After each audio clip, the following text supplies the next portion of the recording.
there's been a main and short episode of Errant Signal every month for the past half year or so, and while that's been super productive, I've noticed that there are a lot of smaller games that don't get covered because I can't fill a large episode with them, and I already have plans for that month's short, and by the time the next short rolls around, it's been a month and a half since I've played it, and it just goes unmentioned. So this month I thought I'd try something a little different and release a few shorts about various games I've played that I wanted to talk about but never really got the chance to.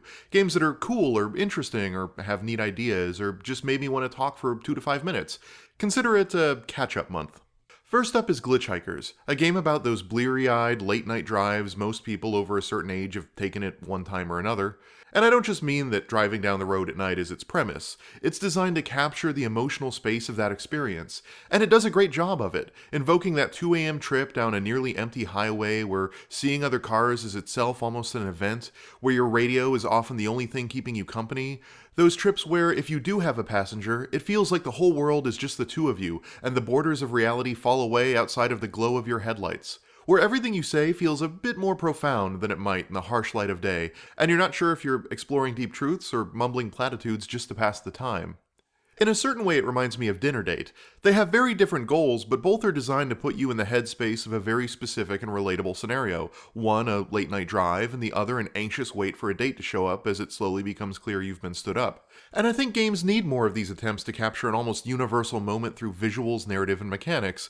When we systemize things, we tend to take a holistic view of the systems in question, whether it's driving or romance. But these tiny slices can be far more resonant with people because you're not as interested in the boundaries of the system overall, but in how the system is used to sell that moment.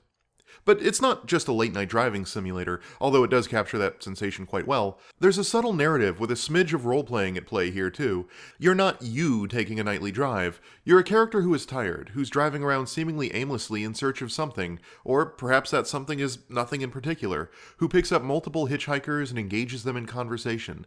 Those conversations tend to be about life, its trials, its values, and whether it has any purpose.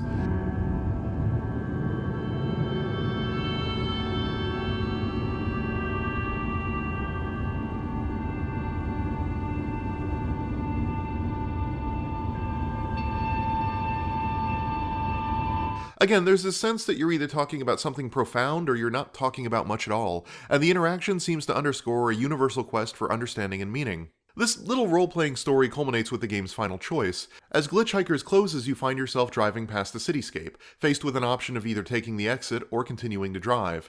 And I sort of love that choice as a metaphor for the soul-searching done during the game. Did the player character arrive at their quote-unquote destination, or are they not there yet? Did they find what they were looking for on this drive, or are they to keep searching?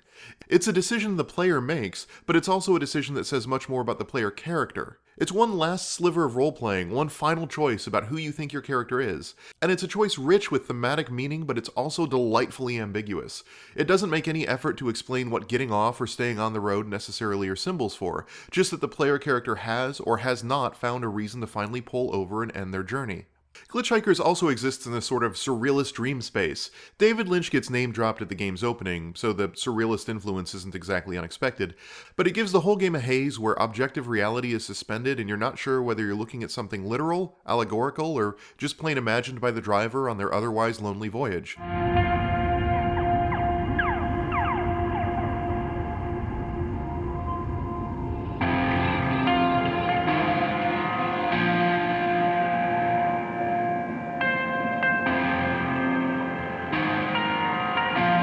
The hitchhikers you pick up are randomized, and their stories range from people just looking for a ride to aliens whose home planet has been destroyed. But each is played just as straight as the other, and it puts you in an uncomfortable position of accepting the odd things the hitchhikers say at face value, no matter how odd or disturbing.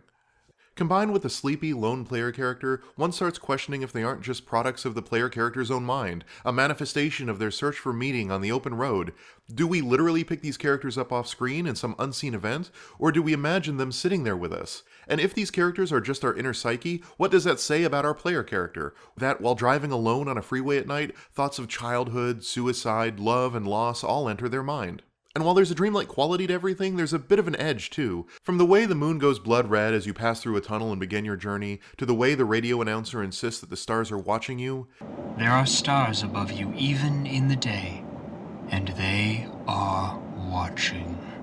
to creepy non sequiturs from the hitchhikers like how they were never really kids after telling you a story about their childhood, to simple musical cues.